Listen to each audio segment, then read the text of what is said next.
Météo, misy andro ratsy miforona any amin'ny 24 kilometatra avaratry Madagasikara. Fanaovana tombana ny gouvernement tokony tsy ho intsony hatramin'ny prime ministre sy ny filoham-pirenena raha tombana marina no atao mety raha anitra Razafy Mahamatsoa.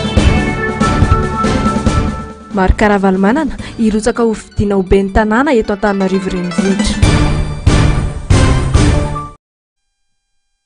Arivan'izo mafa ina bifolo ny volana Aogositra taona 2024 manatra ny fiarabana tompoko lasy sy tompoko vavy mankasitraka anao tsy misaraka amin'ny fahitalavitra MBS tonga soa atao anatin'ny fotoanan'ny fampalalam-baovao asanay ampanajana ianao anaraka izany hatramin'ny farany. Ny vaovao ny politika avy hatrany no isantarantsika ny fiarana manoloana ny antso sy ny fangatahana izay nataon'ireo antoko politika ny mpikatroka ary ny vahoaka eto Antananarivo renivohitra dia namaly izany ny filoha Maro Karavalmanana androany no mafisy ny fatsiamboadidi ny tenany ary tsy amela irery ny vahoaka malagasy ka ny andro sisa iainany dia nataony anompona ny firenena andao arahantsika avy hatrany ny fanambarany mahakasika izany. Ry vahoaka malagasy sy ny vahoaka n'Antananarivo vao raiky ireo fangatahana nataonareo mba ilatsahako ho fidiana ho ben'ny tanàna Antananarivo renivohitra satria efa nilaza taminareo fa tsy amboadidy efa nametoky anareo fa tsy amela ny vahoaka malagasy irery ary efa nanambara taminareo aho fa hanokana ny andro sisa rehetra iainako anarena ny firenena malalatsika ity. Noho izany rehefa nandinga tamin'ny fotoana rehefa avy niresaka sy nahazo ny tsodrano avy amin'ny fianakaviana indrindra inena rehefa avy mifanakalo-hevitra tamin'ireo namana sy tapaka mpanao politika sy ireo fikambanana maro samihafa rehefa avy niresaka tamin'ireo rafitra mikarakara ny fifidianana ary rehefa nahazo ny tsodranon'ireo ray aman-dreny dia nametraka teo am-pelatan'Andriamanitra ny fikasana sy ny fanidritsika rehetra miasa izay ho atao dia nanapa-kevitra fa irotsaka ho fidiana ho ben'ny tanàna Antananarivo renivohitra Madagasikara. Noraisiko izany fanapa-kevitra izany ho fanarenantsika miaraka ny renivohitra Madagasikara ary ho fanomizana ny tolona ho fanavotana ny malagasy. Apetraka manomboka androany ireo fangatahana ny antotan-taratasy rehetra ilaina amin'izany filatsako ho fidiana izany. Mino aho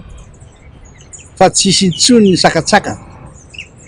tsy ahafahan'ny kandida ilatsaka ho fidiana amin'ny fifidianana izay ho avy. Farany dia mitona sahady ny vahoaka n'Antananarivo renivohitra sy ny vahoaka malagasy rehetra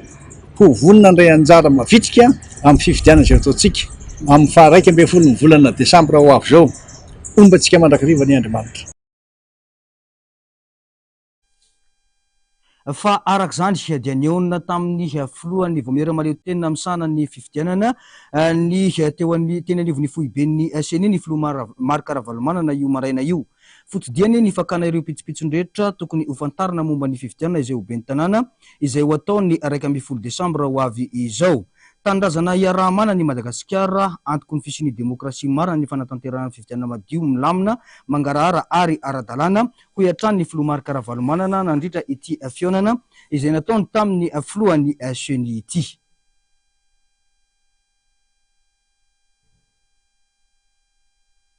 Mbola eo amin'izay tontolo ny fifidianana izay hatrany dia isan'ny mampametra-panontaniana ireo mpanao politika sy ny olom-pirenena ny fametrahana ny antobola ho an'ny Antananarivo renivohitra sy Sainte Marie ary Nosy ho 20 tapitrisa ariary. Miteraka faneho-kevitra maro izany indrindra fa tato anatin'ny andro vitsivitsy taorian'ny fivoahan'ny ity antobola ity. Raha ny fanazavana avy amin'ny seni dia tsy misy ny fampiakarana ny antobola ho an'ny fifidianana ho avy io ary ny fanambarana ireo vola tokony alohan'ny kandida sy ny mpanolontsaina no nanaovana kajy ka nahafahana nametraka ireo antobola isaky ny komuna ireo. Tao rahantsika ny fanadadiana eo amin'ny sary sy ny ratsarin'ny Andry Rakotomalala. Ny antobolana alohan'ny kandida ho ben'ny tanàna sy ny mpanolontsaina teo aloha no natambatra iray ka mahatonga ny antobola mivoaka ho an'ny komuna isaky ny ambaratongany hoy ny filoha lefitra ny eo anivon'ny seni. tsy nisy ny fampiakarana antobola amin'ny fifidianana ho avy io fa kajo nataony teo anivony voamera-pirenena maleo tena misana ny fifidianana hoy ny filoalefitry ny seny Androany raha nitondra fanazavana mahakasika ny antobola ho an'ny fifidianana ho ben'ny tanàna ny tenany. Ny caution izay niproposen'ny CENI ary nankatoavin'ny gouvernement tsisy niakatra mihitsy na kely ary. Ny taloha liste anankiray ny ben'ny tanàna ary liste anankiray ny conseil ny tena marina moa zany ny ben'ny tanàna scrutin uninominal ozy ny fiteny taloha tamin'le taloha io zany tamin'le efa taona sady 5 taona lasa zay ary ny commune no scrutin de liste raha ohatra Andriamatoa A no candidat maire ary liste B no conseil miaraka aminy dia raha nanolotra ariary 5 ny caution taloha amin'ny A dia 5 ny B taloha dia lasa mitambatra izy amin'izao tsika miteny zao dia lasa 10 raha ariary 5 zany lasa ariary 10 tsisy zavatra ny tompo mihitsy zany proposen'ny CENI fa mety hoe tsy nahazatra ny olona fotsiny izay kady zay dia nahatonga ny olona mieritreritra hoe nampitomboana fa tsy nampitomboana CENI ka. Ny caution ana maire raha ariary 10 dia ny caution ana conseiller ariary 10 taloha dia lasa 20 izy amin'izao satria mity liste anankiray zany ny maire sy ny conseil tsy zavatra nampitomboana mihitsy. 5,900 no isan'ny commune eto Madagasikara amin'izao fotoana izao. Miankina amin'ny ministeran'ny atitany kosa ny filazana fa misy commune vaovao ankoatra ireo efa misy ireo ho iatrany ny fanazavana. Isan'ny olana hatrehana moa ny fanotana sy ny fanapariana ny bileta tokana ho ampiasaina amin'ireo commune ireo ka iantsony CENI ny fanomezan-tanana ho iatrany ny fanazavany. 1695 commune tsika zao fa ino tena fahefan'ny gouvernement par le biais ministère de l'intérieur mametraka hoe izavy ny commune raha ohatra misy commune vaovao fa rehefa tsy misy dia 1695 commune tsika zao. Izay ihany koa no mitarika fahasarotana izay tokony hifanomezan-tanana ao anatin'ilay satria raha 1695 commune zany 1695 type de bulletin zany zao no atao. Raha mifidy filohan'ny république tsika circonscription anankiray ny territoiran'ny Madagasikara dia type de bulletin anankiray hatrany avaratra ka hatrany atsimo hatrany andrefana ka hatrany atsinanana. Rehefa mifidy député tsika 120 circonscription satria 120 district fa zao tsika hifidy responsable communaux et municipaux dia 1695 circonscription électorale zany no tatantsika tsy hoe mitaraina akory fa mampafantatra fotsiny. Manana andraikitra feno ny antoko politika amin'ny fanabeazana ny olom-pirenena ho fiatrehana io fifidianana izay ben'ny tanàna sy mpanolontsaina io ho iatrany teo anivon'ny CENI. Vao makasika ny fitantanana ankapobeny kosa dia tsy hisy fiovam-piainana antenaina ho an'ny malagasy eto raha toka mbola ny prime ministre sy ny filoam-pirenena ankehitriny izao ihany no mbola eo amin'ny fitantanana ny raharam-pirenena. Filazana mialoha fa ny teo aloha ihany no mbola hoeo ary ho averina eo manoloana ny filazana fa manao tombana ny ministra teo aloha ny prime ministre sy ny filoam-pirenena hoy ny filohan'ny vondrona parlementaire firaisan-kina Anitra Razafimanantsoa Androany no mafisiny ihany koa fa mampalahelo fa ataony mpitondra kilalao ny fiainan'ny vahoaka malagasy fanadiadiana. Fampandrina ny saim-bahoaka fotsiny ihany ny filazana fa manao tombana ireo ministra teo aloha ny filoam-pirenena sy ny prime ministre amin'izao.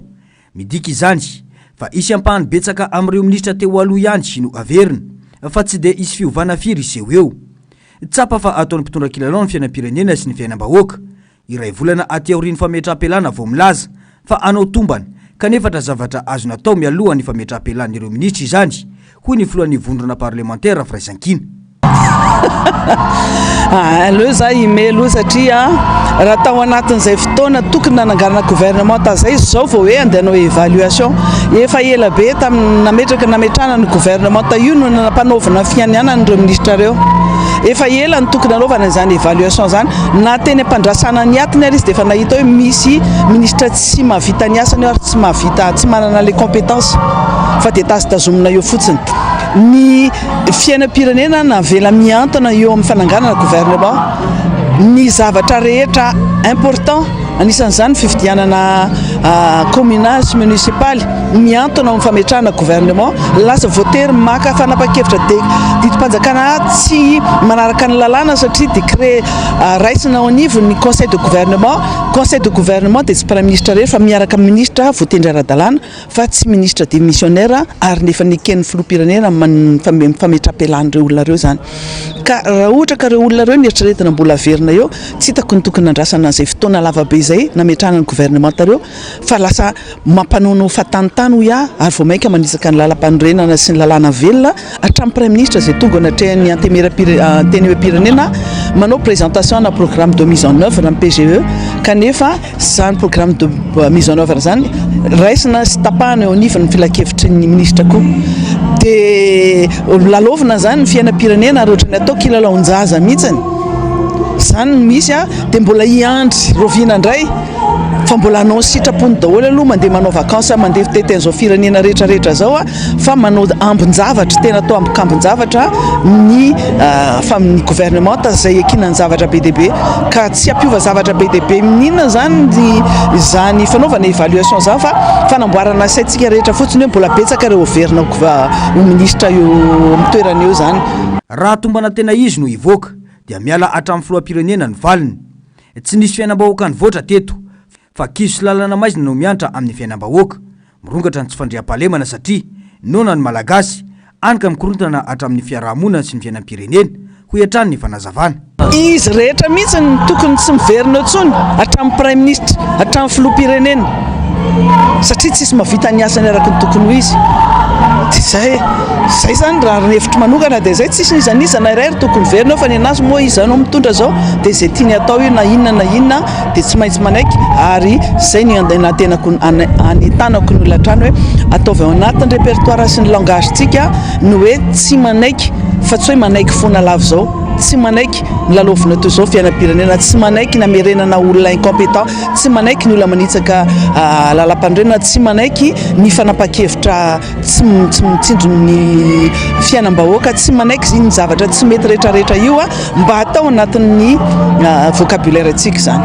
efa mazava ny fomba fiasan'ireo mpitondra nandritra izay enina taona izay na ny premier ministre lehibe ny gouvernemanta sy ireo ministra ny tarindry na ny filoham-pirenena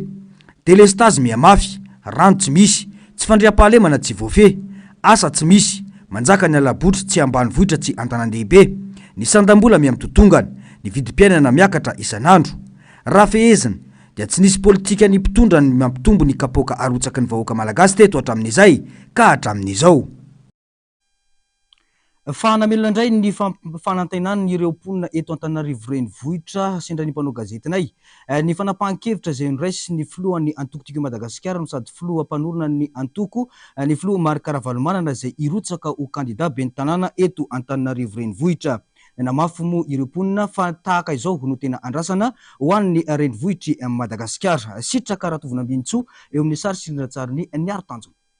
miandrandra fiovana Antananarivo ary namelona indray ny fanantenan'ireo mponina nandrenesana androany fa irotsaka ho vidiana ho ben'ny tanàna ny Marc Ravalomanana izay efa nitondra Antananarivo sy Madagasikara teo aloha nisongadina fampandrosoana tamin'ny fotoam-pitondrany hoy ireo olom-pirenena mino izy ireo fa hanarina ireo lesika sy ny fanapotehana ny renivohitra ny filoha Ravalomanana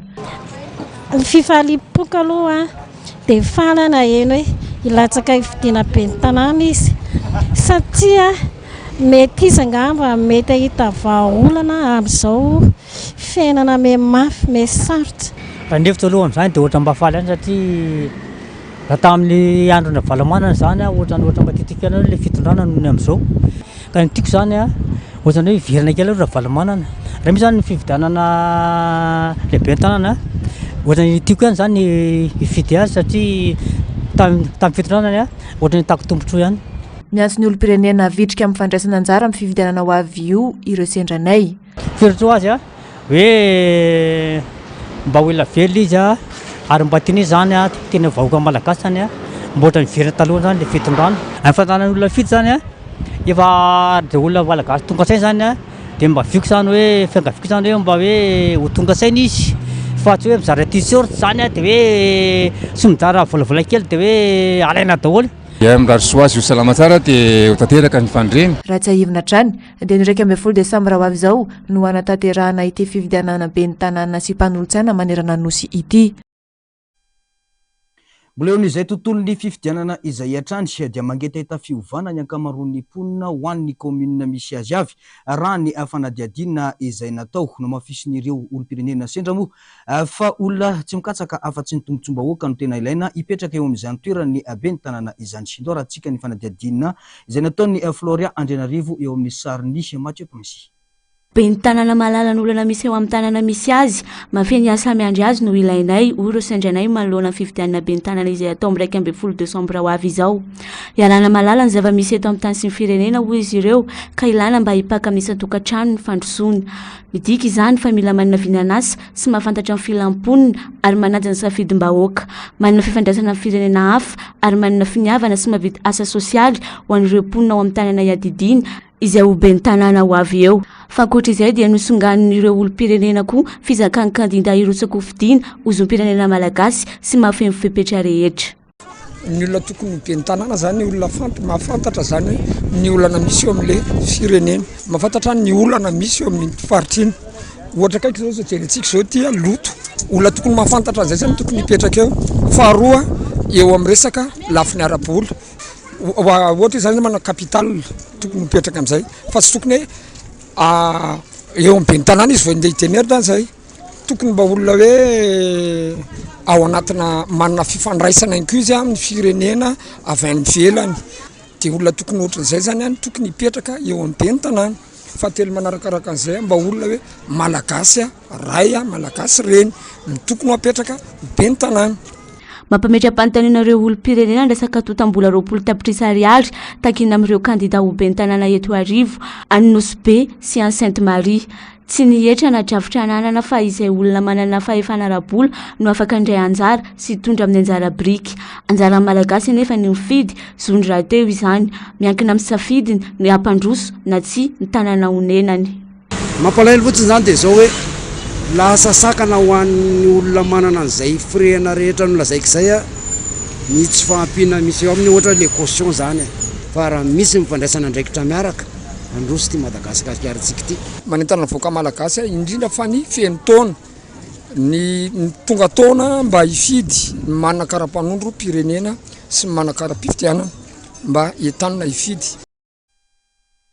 Vao makasika ny toetrandro kosa indray dia fantatra fa misy andro ratsy miforona ao amin'ny ranomasimbe Indiana nanomboka ny omaly fa 12 ny volana Aogositra araka ny filazana avy amin'ny sampandrara mpamantatra ny toetrandro. Any amin'ny manodidina ny 740 kilometatra avaratry Antsiranana no misy ny fohibeny. Sokajiana ho perturbation tropicale ny tanjany ny maraina teo. 12 kilometatra isan'ora kosa ny rivotra miaraka aminy. Tranga tsy fahita firy ny fiforonana andro ratsy anaty ririna toy izao. Ny tranga farany dia la forte tempête tropicale Abela ny Jolay 12 Ny avaka amin'ny mahazatra ny faritra ivoarany ity atangoron-drahona ity satria mafana noho ny tokony izy ny ranomasina 20 degré Celsius ary tsy manelingelina azy ny tsioka mitoetra ambony izay tsy taka-maso. Ny fandalovan'ny fikorotanana midadasika manakaiky ny Équateur tamin'ny fisasahany herinandro izay nampahazovana ny tsioka avy anandrefana no tena singa manosika ity fiforonana ity. Mety tombo hery ho lasa rivo-doza zany ity andro ratsy ity raha ampitso raha ny fanazavana hatrany. Raha mitrangy zany dia ity zany no rivo-doza voalohany ho an'ny vanim-potoana ny taona 420 sy ny taona 520 ary tondra anarana voalohany Ansa. Noho ny avaratraza izay mitoetra dia ikisaka miadana iankandrefana izy atao anatin'ny andro maromaro manaraka ka mety ivoatra any avaratra Antsiranana amin'ny herinandro manaraka. Tsy ahina anakorontana ny toetry ny andro eto Madagasikara ity andro ratsy ity hatramin'ny fiandohan'ny herinandro manaraka araka ny vaovao avy amin'ny sampana mpamantatra ny toetrandro hatrany.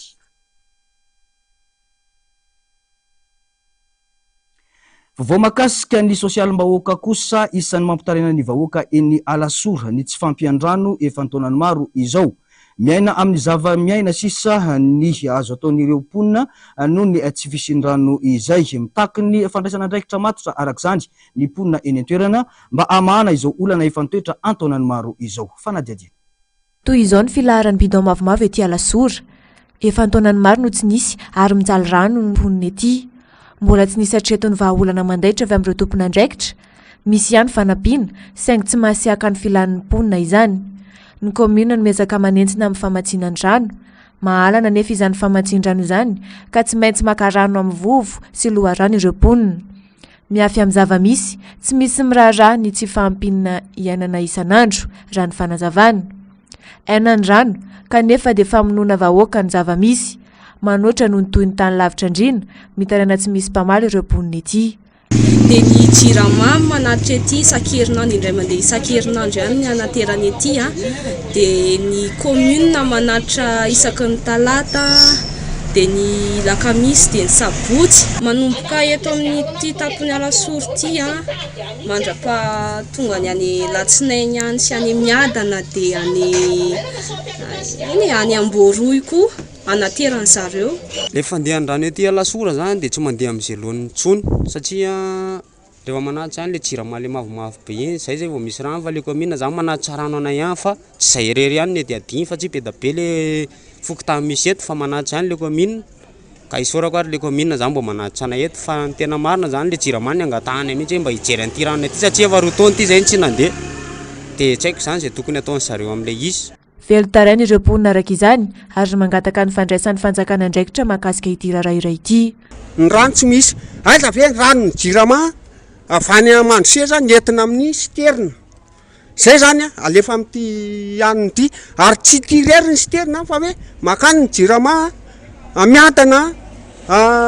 bobaka be zany ny andehanan'le siterna dia tsy maraka ny siterna, ny commune mbo manao an'izay hafany ihany.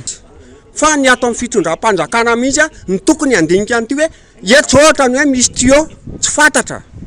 anefany tsy fantatra ny rano any ambany mandeha anefa ny aty aminay tsy mandeha. Ka isorako ary le commune zany mbo manatitra anay eto fa ny tena marina zany le jirama ny angatahany mihitsy mba hijery an'ity rano ity satria efa roa taona ity zay tsy nandeha. Dia tsy haiko zany zay tokony ataony zareo amin'le izy. Miaina sy miady ary mizaka ny mafy hatreto ny mponina ety Alasora. Tsy Alasora ihany anefa no misedra izay tsy fahazon-drano fisotro sy ho fidiovana izay fa saika manerana ny nosy no manana olana. Andrasana araka izany fandraisana andraikitry ny fanjakana satria hina ny aina sy fahasalamana ankapobeny ny rano. Lafim-baovao afa-tanteraka kosa iray amin'ireo fokotany ny 270 eto an-drenivohitra Ampefilo ao anatiny boriboritany voalohany. Ao anatin'io fokotany io no ahitana ny cité Ampefilo izay niorina tamin'ny taona 1790. Manamarika ny faha-80 taona nijoirony ny araka izany ny cité Ampefilo amin'izao fotoana izao ary nosokafana androany ny lanonam-pankalazana ao amin'izany. Isan'ny tanjona lavitrezaka ho an'ity jobily ity ny fananganana tobim-pahasalamana mba ahafahana mitsabo maimaim-poana ireo mponina ao amin'ny fanadihadiana eo amin'ny sary sy ny ratsariny Andry Rakotomalala. Taoriny ny tondra-drano teto Antananarivo ny taona 770 no anisany nanorenana ny cité Ampefilo ka Andrano Madio ny anaran'ny tanàna tamin'izany. Hita ao anatin'ity fokotany ity daholo ny foto-dravitra sampanjakana samihafa, ny sekoly lycée Ampefilo na ny LMA, ny hôtel lehibe sy ny sisa. Tanàna madio sy milamina Ampefilo fahiny, saingy misedra olana amin'izao noho ny tsy fifandraisana andraikitry ny APIPA rehefa niala teo amin'ny fitantanana Antananarivo renivohitra ny ben'ny tanàna Lalao Ravalomanana. Nisy foana ohatra ny tetikasa na ahafana nadio ny lakan-drano nandrehan-tany tamin'izany fotoana izany. Ankehitriny anefa tsy misy intsony izany fisokirana tatatra izany. Vokany dibo-drano ny cité Ampefilo rehefa misy ny rotsakorana. Hoy ny solombavam-bahoaka ny boriboritany voalohany no sady zanaky ny cité Ampefilo, Maître Antra Razafy-Manantsoa. Ny maha-Ampefilo aloha ny manle esprit d'appartenance no entina eto dia ny anasoany ity tanànatsika ity izay ny masony. Faly maheno ny solitena ny commune urbaine Antananarivo izay miteny hoe anisany atao filamatry na pilote cité Ampefilo amin'ny fanodinana ny fako ankasitrahana indrindra zany. Ary raha nisy ny fanomezan-tanana tadiavina dia eo izahay ary iarahantsika misalaha zany. Fantatra tokoa ny zavatra misy eto amin'ny cité Ampefilo raha tonga teto tamin'ny 770 isika rehetra dia mamponina Ampefilo cité le esprit d'appartenance ny fanentanana. Ahoana no amerenantsika indray an'izany firaisan-kina zany satria ny natsaroko nafatarako an'izany cité Ampefilo zany dia ny firaisan-kina hatrany ary ny fahadiovana. Amin'izao fotoana zao nefa hitantsika fa difotry ny rano isika. Ny antony dia tsotra ny kanalin'Andriantany io tamin'ny fotoan'androny midragena foana ny sorona mifotaka fa tateoriana tsy navita an'izany ntsony ny apipa dia nibizibizika aminy hoe ianareo ondapomba resao mba ho dragena le kanal andretany sy manodidina fa lasa ambony ny cité dia lasa mivarina ty daholo ny rano any sika rehetra ka na nitoerana tsy misy rano ary lasa misy rano tokoa ny lalaka ny rano rehetrarehetra mbola mila sokirona daholo asa tamin'ny 10 taona na 7 taona lasa no mba niezaka izahay nanalan'le fotaka tao anatin'ny kanal rehetra hatraty hatrany amin'ny Ambalavoasotry ihany mila atao foana io fa iaraha miasa amin'ny commune urbaine Antananarivo zany fa raha tsy izany ny vitatsika dia sahirana le mponina manaraka an'izany misy le fanorenana trano izay tsy manaraka ny fenitra satria misy mahazo autorisation dia manampina ny lelakan-drano tokony andehanana mila jereny zany zavatra zany raha miasa satria samy tena mbomboatra daholo samy mba te hanana tsara kanefa tsy tokony ny hafa no tokony zakan'izany ny ady amin'ny lafiny tsy fandriam-pahalemana no isan'ny anamarika ny faha-20 taona ny sinisité Ambefilo raha ny fanazavana atrany ankoatra ny fametrahana vavahady vy isaky ny elakelan-trano dia ao anatin'ny vina ny ametraka olona isana ny fandriam-pahalemana ho an'ny cité Ambefilo any nanamarika faha-20 taona aloha dia ny fijoroana voalohany indrindra amin'ny lafiny fandriam-pahalemana izay efa nivoatra ankehitriny eo ihany koa ny lafiny firaisan-kina koa zany izay efa hita taratra eo anivon'ny mponina tsirairay avy ahatra 3 andro ny etsika fankalazana izay atao eo amin'ny arabe ny cité Ambefilo ankoatra ny fampirantiana sy ny varotra isan-karazany dia isy ihany koa ny etsika ara-kolotsaina raha ny fanazavana atrany tanjona lavitrezaka ho an'ny cité Ambefilo ny fananganana topi-pitsabona azahoana mitsabo maimaim-poana ireo mponina ao aminy izay manodidina ny 304,000 ankehitriny. Vao makasika ny fahasalamana kosa indray dia manomboka miparitaka aty Afrika amin'izao ny valanaretina mpox na ny variole du Sine izay misioka avy aty Afrika mampanano firenena maro ny fivoaran'ity aretina ity satria mahery noho ny COVID-19 mbola tsy misy vahaolana kosa anefa treto ny fanefitra ity aretina ity fanadiadina makasika izay avy ao Afrika no nipoirany mpox na variole du singe nendry avy amin'ny biby ary mamindry amin'ny olombelona avy hatrany vokatry ny fifandraisan'olona amin'ny biby akaiky loatra no ny antony mahatonga ity aretina ity raha tsy lavitra noho COVID-19 ny mpox satria mifindra amin'ny alalan'ny fifampikasohana noho izany dia mora miparitaka ary efa misy mitondra ny aretina ny olona any amin'ny firenena Europeana sy ny ao Afrika mbola tsy ahitana fanefitra nefa mpox hatreto ary ahihana hiparitaka haingana raha tsy ahitana vahaolana satria arety mifindra tia atao hoe genre nanindra variole avy ao amin'ny biby ao Afrika ao koa le izy dia lasa nifindra tamin'ny olona izy io ary rehefa tamifindra tamin'ny olona dia nieritreretin'ny olombelona hatramin'ny herinandro hoe aretina tsotra ohatry ny aretina tsotra fa omaly ny omaly vao nisy tratra anankiray tany Europa tany akaikiny Belzika tany taitra toly amin'izay le fiarahamonina Europeana hoe ratsy ty ary raha ny resaka vaovao hatraminy androany aza ratsy mahery lavitra noho ny Covid ty mpox ty matetantsika eo moa ny hoe ho vitany zanak'olombelona ve ny anao an'le atao hoe contentieux ty zavatra ty ao ihany iny tena olany ary zay nahavoatsika tamin'le COVID-19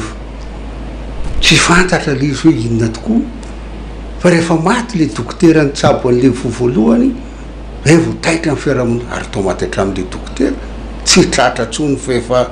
faritaka be mahingany ka ty mpox ty mba ho voafehindry zareo tsy ao Afrika ihany zany ao satria ny Europa efa misy tratra zao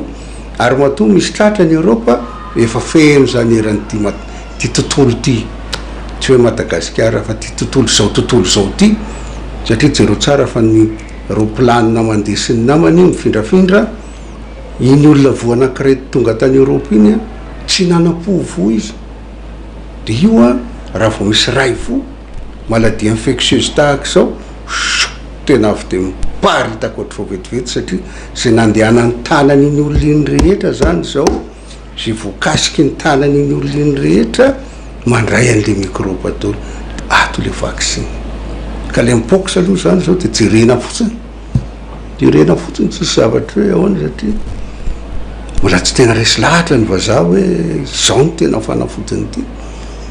ary mino a fa tsy ho tonga any amin'ny atao hoe curatif avy hatrany koa io fa tsy maintsy préventif amin'ny alalan'ny vaccine indray zany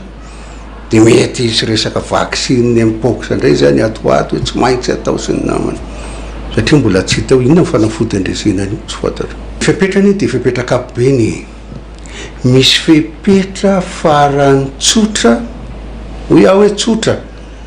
fa noho ny vanim-potoana misy moa dia misy ny fahasairana ny olona fa ny vanin-tsotra indrindra dia izao manasa tanana amin'ny savony kay